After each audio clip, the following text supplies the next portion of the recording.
Morning, hi. Yes, good morning to you both and morning to you. Welcome back to the BBC Breakfast Forecourt. Now, like at most other fuel stops, prices here have been coming down. But the RAC says that some retailers, in particular supermarkets, where you do expect the best bargains, that they're not coming down enough.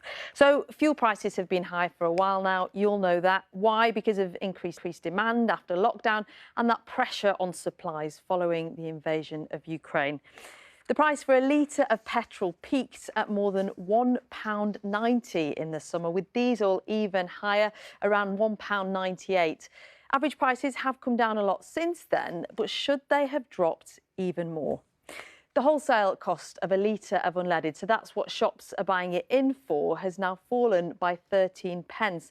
But average supermarket prices that you're paying at the pump have only dropped by 4 pence.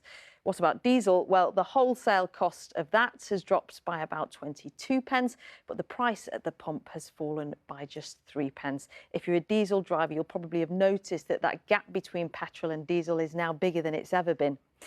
The RAC says we are now paying artificially high prices as supermarkets fail to pass on savings.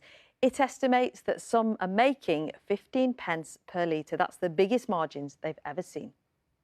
So we contacted Tesco, Sainsbury's and Asda. They didn't reply, but Morrison's this morning pointed us to the British Retail Consortium.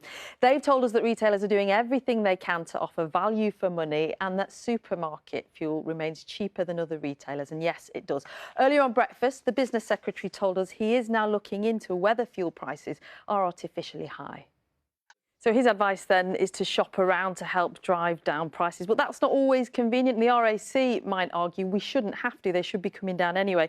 And John and Sally, it's not your petrol, it's your delivery driver's petrol, it's your builder's petrol, it's your bus driver's petrol. And that all then gets baked into that upwards pressure on prices, that word of 2022, inflation. Somebody messaged you on Twitter saying they haven't got time or money to be driving round burning more fuel, looking for cheaper fuel. Easier said than done. And should we be having to drive down the prices, or should the supermarkets be taking on responsibility for that? That's the question. That's the question. Yeah, Nina, thank you very much. Thank you.